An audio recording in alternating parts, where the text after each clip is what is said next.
I sacrificed everything for a relationship that ended in betrayal. In the quiet dawn of my 25th year, I met Elena at a small cafe in the heart of the city. The air was crisp with autumn leaves scattering like forgotten promises across the pavement. She sat alone, her fingers tracing the rim of a coffee cup, her eyes lost in a book of poetry. I, a budding architect with dreams as tall as the skyscrapers I sketched, approached her with a simple question about the verse she was reading.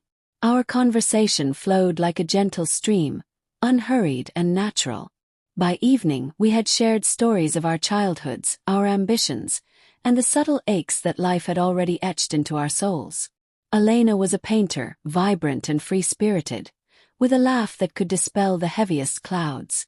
She spoke of colors in ways that made the world seem more alive, and in her presence, I felt a spark ignite within me, a desire to build not just structures, but a life intertwined with hers. We dated for months, our bond deepening with each shared sunset and whispered secret.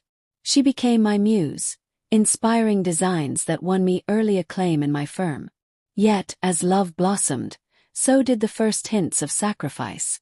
My job demanded long hours, travel to distant sites where blueprints turned into reality. Elena's art required solitude, but she craved companionship, pulling me away from late-night drafting sessions. "Stay with me," she'd say, her voice soft like silk against my resolve. And I did. I began skipping meetings, delegating projects to colleagues who eyed me with quiet judgment. Promotions slipped through my fingers like sand, but I convinced myself it was worth it. Love, after all, was the greatest architecture, one built on compromise. As the years passed, the sacrifices grew heavier, like stones added to a backpack on a long hike. We moved in together, into a cozy apartment overlooking the river, where Elena's canvases filled the walls with bursts of emotion. But her career faltered. Galleries rejected her work, and doubt crept into her strokes. She leaned on me more emotionally and financially. I took on extra freelance gigs to support us, sacrificing sleep and sanity. My friends noticed the change. Dinners cancelled, weekends spent at home because Elena preferred quiet evenings. "You're disappearing," my best friend Mark said one rare night out. I brushed it off, assuring him that this was what commitment looked like. Then came the pivotal choice. My firm offered me a lead role on a landmark project in another city, a chance to design a sustainable community center that could define my career. It meant relocating for 2 years. Elena's eyes filled with tears when I told her. "I can't leave my studio, my inspirations are here," she pleaded. "If you go, what happens to us?" Her words wrapped around my heart like vines, tightening until I couldn't breathe without considering her pain.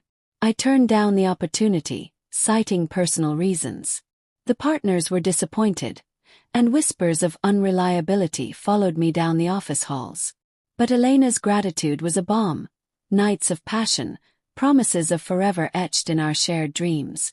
We married in a simple ceremony by the river, surrounded by a handful of her artist friends and my dwindling circle. Vows exchanged under a canopy of blooming cherry trees felt like sealing a pact with destiny. I poured my savings into renovating our apartment into a dual studio, space for her paints and my drafting table. Family ties strained next. My parents, who had sacrificed much for my education, urged me to prioritize my path. "Love shouldn't dim your light," my mother said during a tense visit. But Elena felt judged by them, their practical advice clashing with her bohemian spirit. Visits grew sparse, holidays spent alone with her, justifying it as building our own traditions. The weight accumulated subtly. I abandoned hobbies, hiking trips with old college buddies, the photography club where I'd once captured cities' hidden beauties. Elena's moods swung like pendulums. Jealousy flared when I networked at industry events. "They don't understand us," she'd say, pulling me back into our cocoon. I complied, fearing the alternative, losing her. My portfolio stagnated, reduced to minor commissions while peers soared. Yet, in quiet moments, I'd glance at her sleeping form and feel a profound peace. This was love, I told myself, The art of giving until nothing remained but the essence of two souls merged. Betrayal arrived not with thunder, but with the soft click of a door left ajar. It was a rainy afternoon. I returned early from a client meeting, arms laden with groceries for a surprise dinner. The apartment smelled of fresh paint and something unfamiliar, cologne that wasn't mine. Voices murmured from the bedroom. Pushing the door open, I saw Elena entangled with Alex, a fellow artist from her circle. His hands where mine had been just hours before. Time slowed, the groceries slipping from my grasp, apples rolling across the floor like accusations. She scrambled for clothes, words tumbling out in a frantic cascade. It just happened. I was lonely. You were always working. Alex mumbled apologies, slipping away like a shadow. I stood frozen, the calm narration of my life shattering into fragments. Questions flooded. How long? Why? But her tears and excuses blurred into white noise. The truth unraveled over days. Months of clandestine meetings, shared inspirations that excluded me.